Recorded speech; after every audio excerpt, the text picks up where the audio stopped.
Too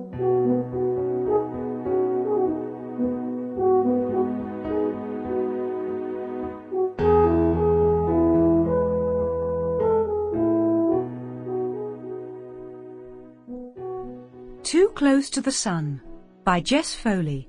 Read by Patience Tomlinson. Side 1. On the day that was to see the course of Grace's life change, they had found a spent rocket in the hedgerow by the stile. Billy saw it and hooted with excitement. Moving to the hedge, he stretched up his hand, then with a little moan sank back.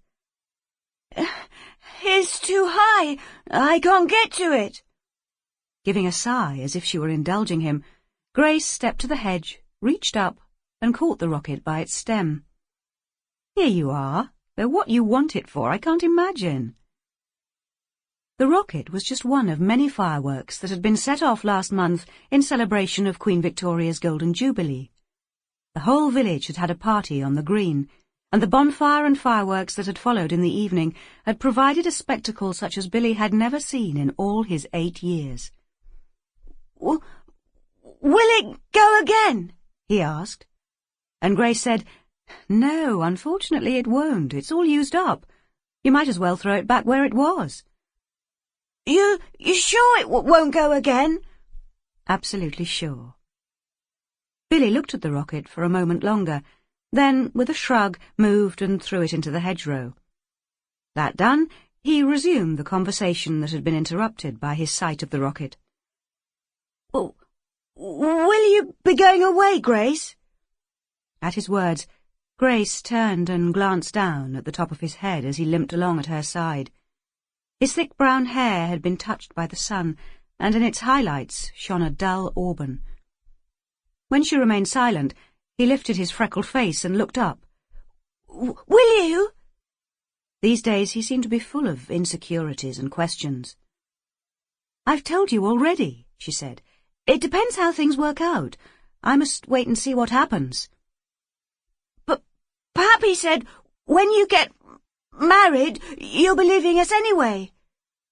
Get married, she said. If that's going to happen, I'd be glad if somebody would let me in on the secret. Grace was just 20. A slim girl of just above middle height, she had the beauty that youth itself possesses, and also that inherited from her mother. She had dark eyes, and hair of a rich chestnut that could shine tawny gold in the sun. Now her wide pink mouth was compressed in impatience. "Seems like I'm the last to know some things," she said. Billy looked up at her. "And you're Mr. Stephen? Would he be the last to know as well?"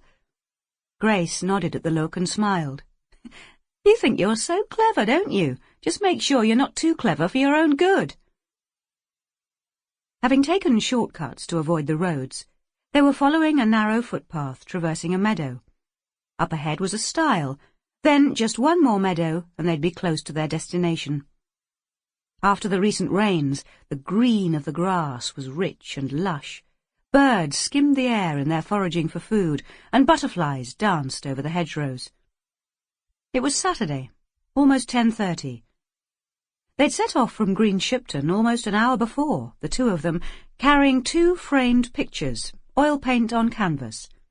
The frames, made and fitted by their father, had been fashioned of elm, and carved and polished with the greatest care. Prior to Grace and Billy setting out, their father had wrapped each frame in a protective covering of burlap, then tied each with string, in such a way as to form a little handle for carrying. The canvases were fragile, and it would not do for any damaging pressure to be put on them. Grace carried one picture, and Billy the other. On the right of the path, a few yards ahead, lay a pond, where sometimes the cattle came to drink. Fringed by trees and shrubbery, it seemed a mysterious little spot in the middle of the green expanse of the meadow. "I don't like this pond," Billy said as they drew nearer to it. "Why not?" "I just don't." In its shadows, vaguely threatening, it lay only 4... Sample complete. Ready to continue?